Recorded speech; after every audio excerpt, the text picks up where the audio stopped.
Based on the shockingly scary 1973 TV movie, this story follows Sally, who moves to Rhode Island to live with her father and his new girlfriend Kim in the 19th century mansion they are restoring. As Sally settles into her new home, she starts to hear voices of creatures hidden in the basement.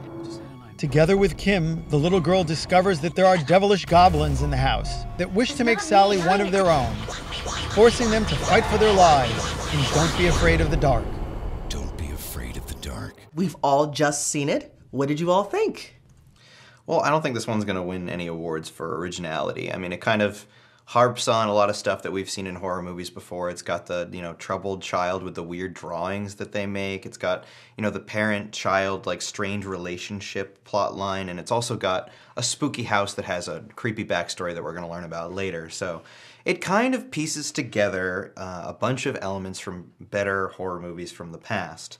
But I do think that it's playful and entertaining enough to warrant taking a look at. We have become more sophisticated in our horror film consumption, and we recognize all of the signs and symbols. There's a scary house, there's scary moors, there are leaves all over the place. It does a lot with atmosphere and moodiness, but then you have to give us the stuff that's gonna scare us, and I just feel like it's kind of soulless.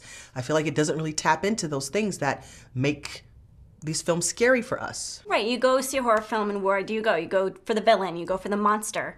And you look at all those other monster films from the past and they usually represent something. So zombies in Dawn of the Dead might represent race or consumerism. What do the rat-faced creatures in Don't Be Afraid of the Dark represent? Nothing. You tell me what they represent, and I might like this film a little bit more. And you know what? Even if they're, what did you call them? Our rat-faced creatures? A little rat-faced creatures. CGI rat-faced creatures? CGI They're rat. fairies. Come on. And they are playing on folk tale here. They are playing on kind of an origin story for the emergence of the Tooth Fairy. We get that. We're like, oh wow, that's really smart. They were able to do that. But they don't even mind that successfully. Well, I mean, I think you guys are being way too hard on this movie. I mean, yes, it is kind of thematically hollow, and I think when you're comparing it to previous Guillermo del Toro projects, usually Pan's Labyrinth, The Orphanage, these films have, subtext that makes, the scary moments have this emotional weight behind them. And, I will say that this movie doesn't, strike gold there, but we're also talking about some of the best films of the last 10, 15 years. And while Don't Be Afraid of the Dark might not be in that pantheon, it's still not a bad movie. The movie is called Don't Be Afraid of the Dark. The dark should mean something. The dark should represent something. The dark should make us scared. And he forgets to do that. And I'm sorry, he's not let off the hook for that. Let's talk about Guy Pearce, let's talk about Katie Holmes, and let's talk about Bailee Madison, who, plays the young girl in the movie and I actually think does a really great job. She has a really interesting look. I thought it was kind of a fresh take on that kind of character. And I also thought Katie Holmes and Guy Pearce, despite the fact that their characters were kind of underwritten, we don't know a lot about them, I thought their relationship was kind of believable. I agree that if anything, you see this movie for the performances between Bailee Madison and Katie Holmes. There was a great relationship that they set up, but that relationship isn't that theme of motherhood isn't taken, seriously through the rest of the film. Sally, I trust you. And you can tell me anything at all.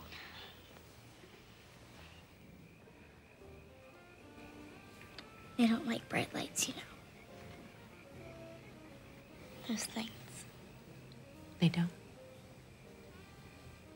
Troy Nixey, this is his debut feature film, and I think he did a great job with the actors because I think he took an okay script, infused strong performances, and created a strong visual style, his own individual voice that I actually think propelled this movie from being kind of crappy to being okay. Okay, see, and I disagree because I think that it's clear the director did not exercise a voice. I don't feel like he really did pull nuance out of these actors. There were moments where there should have been close-ups. There are places where he should have built suspense, and instead he's busy being lyrical with his camera and kind of, it's like, dude, it's a horror flick. Go back and study the genre. I think one thing that this movie does have is its playful way of finding ways to scare you. I mean, there's this one scene that they do with bed sheets. I don't know if what you guys thought of this one, but I was terrified by it. I went home, the next night and I checked under the sheets to make sure those little creatures were there. And I have to agree that was the one moment and the only moment in the entire film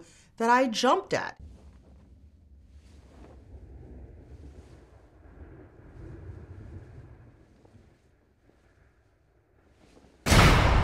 it's not a horrifying movie, but I was a little unsettled by this project. But you guys weren't afraid at all by this film? No. Yeah, I'm still traumatized from when I saw Scream in a slumber party when I was 12 years old. I'm terrified of every horror film, and I wasn't scared by this movie. And I think that's a huge problem. Well, I don't think we're going to get anywhere on this, so I think we should take this to a vote. Take your tickets. Okay.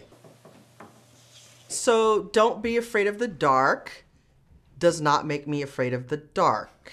And so, therefore, I say skip it. All right. I mean, maybe I'm just a big wuss, but, you know, I thought it was a mediocre script, but the performances were very strong, and I thought the director showed a clear sense of style, which I think warrants a stream it. A director has an opportunity to say something to the public forum, and this director had nothing to say, so I say skip it. And on that note, it looks like that's 1/2 ticket for Don't Be Afraid of the Dark. Yeah, it looks like our 2 skip it's overrode your stream it, so. Which is a skip it! Whatever. Cheers, guys. Think and think.